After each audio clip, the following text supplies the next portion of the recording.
Azərbaycan Prezidenti İlham Əliyevin 27-sində Sudanın yeni təyin olunmuş fövqəladə və səlahiyyətli səfiri Ənəs Əltayib Əlqailəni Mustafanın etimadnaməsini qəbul edib. Səfir etimadnaməsini dövlət başçısına təqdim etdi. Prezident İlham Əliyev səfirlə söhbət etdi.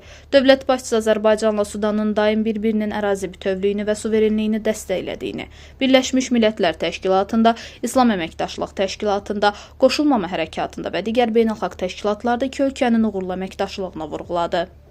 Prezident İlham Əliyev Sudanın Suveren Keçiş Şurasının sədri ilə Qoşulmama Hərəkatının Bakıda keçirilmiş zirvə toplantısı və Antalya Diplomatiya Forumu çərçivəsində görüşlərini, ikitərəfli əlaqələrin inkişafına dair müzakirələri məmnunluqla xatırladı. Səfir Sudan Respublikasının Suveren Keçiş Şurasının sədri Abdel Fattah Al-Burhan Abdelrahman Al-Burhanın salamlarını dövlət başçısına çatdırdı. Prezident İlham Əliyev salamlara görə minnətdarlığını bildirdi. Onun da salamlarını Abdel Fattah Al-Burhan Abdelrahman Al-Burhana çatdırmağı xahiş etdi. Səfir Azərbaycanın Sudanın ərazi bütövlüyünə, suverenliyinə və siyasi birliyinə göstərdiyi dəstəyinə görə minnətdarlığını bildirdi. O, iki ölkənin dövlət başçılarının tapşırıqlarına uyğun olaraq ikitərəfli əlaqələrin inkişaf etdirilməsi üçün Sudan tərəfindən işçi qrupunun yaradıldığını vurğuladı.